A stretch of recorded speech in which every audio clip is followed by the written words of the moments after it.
আজকে আমি আপনাদের একটা গল্প শোনাবো। এই গল্পটা মোসাম্মৎ সাগরিকার। মোসাম্মৎ সাগরিকাকে এরই মাঝে অনেকে হয়তো চিনে থাকতে পারেন। চেনারই কথা। সাগরিকা জাতীয় নারী দলের ফুটবলার। এই সাগরিকার উঠে আসার একটা লড়াইয়ের গল্প আছে। তার চেয়েও বড় কথা, মাত্র এক সপ্তাহের ব্যবধানে 2টা টেলিভিশন, অ্যান্ড্রয়েড টেলিভিশন পেয়ে গেলেন সাগরিকা। কিভাবে পেলেন সেই গল্পটাই বলবো। তার আগে একটু বলি, সাগরিকা রাঙাটুঙ্গির ঠাকুরগাঁয়ের মেয়ে। রাঙাটুঙ্গি ঠাকুরগাঁয়ের একটা ঠাকুরগাঁয়ের একদম প্রত্যন্ত অঞ্চলের একটা মেয়ে। ওখানে ফুটবল খেলতেন। ঠাকুরগাঁয়ের যে মেয়েটা ফুটবল খেলতেন সেই মেয়েটাই কিন্তু ঢাকায় চলে এলেন পালিয়ে। কেন পালিয়ে ফুটবল খেলতে খেলতে তিনি ঢাকায় এলেন? তার কারণ, তার বাবা চাইতেন না তিনি ফুটবলার হন। আসলে বাংলাদেশের বেশিরভাগ মেয়েরই কিন্তু এই একই সমস্যা। সমাজের প্রতিবন্ধকতা সবকিছু লড়াই করে তাদের আসতে হয়। তো যাই হোক, যে গল্পটা বলছিলাম, সাগরিকা কিভাবে 2টা টেলিভিশন পেলেন।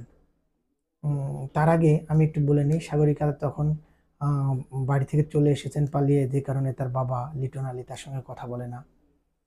কেন কথা বলে না? মেয়ে তো মানে বাড়ি থেকে চলে এসেছেন, একদম পালিয়ে চলে এসেছেন।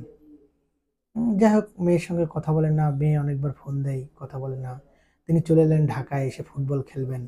তো তাকে ফুটবল খেলোয়াড় বা ফুটবল খেলার জন্য যে সবচেয়ে বেশি যিনি সহযোগিতা করেছেন তিনি হলেন ঠাকুরগাঁয়ের কোচ এবং ঠাকুরগাঁও কলেজের প্রফেসর তাজুল ইসলাম। তিনি কিন্তু সাগরিকাকে পাঠিয়ে দিলেন প্রথমে ঢাকায় একটা ক্লাবে, এফসি ব্রাহ্মণবাড়িয়া ক্লাবের যে সংগঠক বলেন বা প্রতিষ্ঠাতা বলেন, যাই হোক, শাহাদাত হোসেন জুবাইরের কাছে পাঠিয়ে দিলেন। তিনি সুযোগ দিলেন এবং সাগরিকা প্রথমেই নারী ফুটবল লিগে 4 গোল করে বসলেন এক ম্যাচে। আর স্বাভাবিকভাবেই তার প্রতিটা ম্যাচেই পারফরমেন্স দুর্দান্ত হোক। মানে তাকে দেখে, মানে গোলাম রব্বানী ছোটন, আমাদের যে কোচ, মানে তখন জাতীয় দলের কোচ ছিলেন, নির্বাচক ছিলেন, তিনি নিয়ে নিলেন তার ক্যাম্পে। ব্যাস। তারপরে গত বছর ফেব্রুয়ারিতে সাব-19 এই টুর্নামেন্টে সব আলো কেড়ে নিলেন সাগরিকা। তিনি টপ স্কোরার হলেন, 4 গোল করলেন। প্রথম ম্যাচে 2 গোল, আপনার নেপালের বিপক্ষে গোল, ভুটানের বিপক্ষে গোল, ভারতের বিপক্ষে গোল। মানে সাগরিকাময় একটা ফুটবল টুর্নামেন্ট হলো সাব-19। এবং শেষ ম্যাচে কিন্তু সাগরিকা মানে ওই যে গোলটা করেছিলেন ভারতের বিপক্ষে, ওই গোলেই কিন্তু বাংলাদেশ শেষ পর্যন্ত মানে খেলায় ফেরে এবং বাংলাদেশ কিন্তু ফাইনালে শেষ পর্যন্ত পেনাল্টিতে টাই ব্রেকারে চ্যাম্পিয়ন হয়।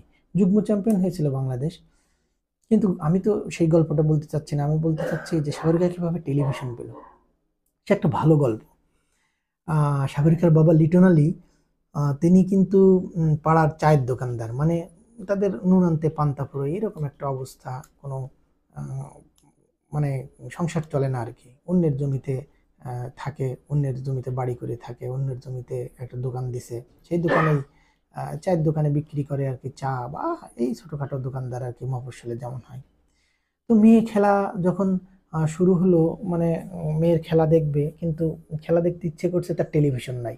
অন্যের কাছ থেকে একটা টেলিভিশন ধার করে মানে সে খেলা দেখলো। তো এই খবর আবার আমরা পেলাম সাগরিকার কাছ থেকে। আমি শুনলাম যে তার বাবা অন্যের মানে তার বাবার অনুভূতিটা আসলে আমি শোনার চেষ্টা করলাম, তার সঙ্গে যোগাযোগ করলাম। তখন তিনি বললেন যে ভাই, আমার তো টেলিভিশন নাই, আমি অন্যের একটা টেলিভিশন ধার করে আমি মানে খেলা দেখেছি।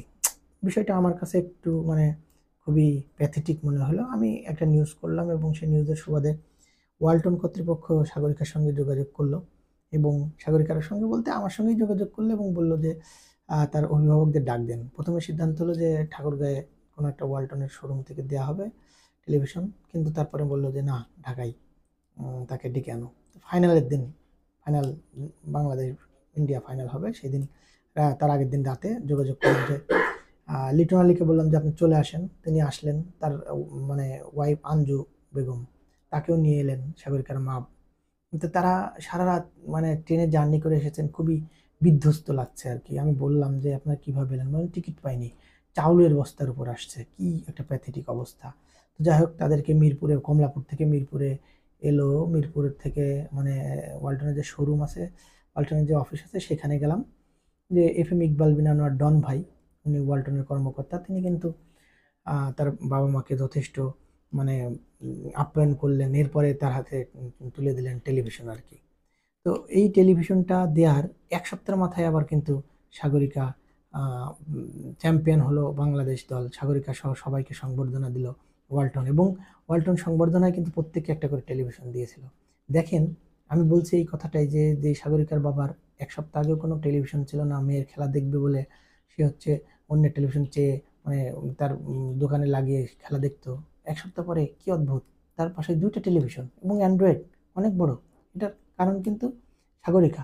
ও ফুটবল খেলা, যে মেয়েকে ফুটবল খেলতে দিতে চায়নি, যে মেয়েকে বাড়ি থেকে বের করে দিয়েছে, যে মেয়েকে মানে ফুটবল খেললে নষ্ট হয়ে যাবে, বাজে মেয়ে হবে, মেয়ে বিয়ে করেছে, এমন রিউমারও গ্রামে ছড়িয়ে পড়েছিল, সেই মেয়েকে ঠিকই কিন্তু পরে আবার মানে বাবা মা মানে মেনে নিলেন বলা যায়, বা স্বাগত জানালেন। আমি এখানে আরেকটু জিনিস বলি যে ওই সময়ের কোচ ছিলেন সাইফুল বারী টিটু ভাই। তাকে বলেছিলাম যে ভাই, তার বাবা মাকে আমরা ঢাকায় নিয়ে এসেছি, কিন্তু ও যে ম্যাচে খেলছে তাকে যেন বলা না হয় যে তার বাবা মা এসেছে।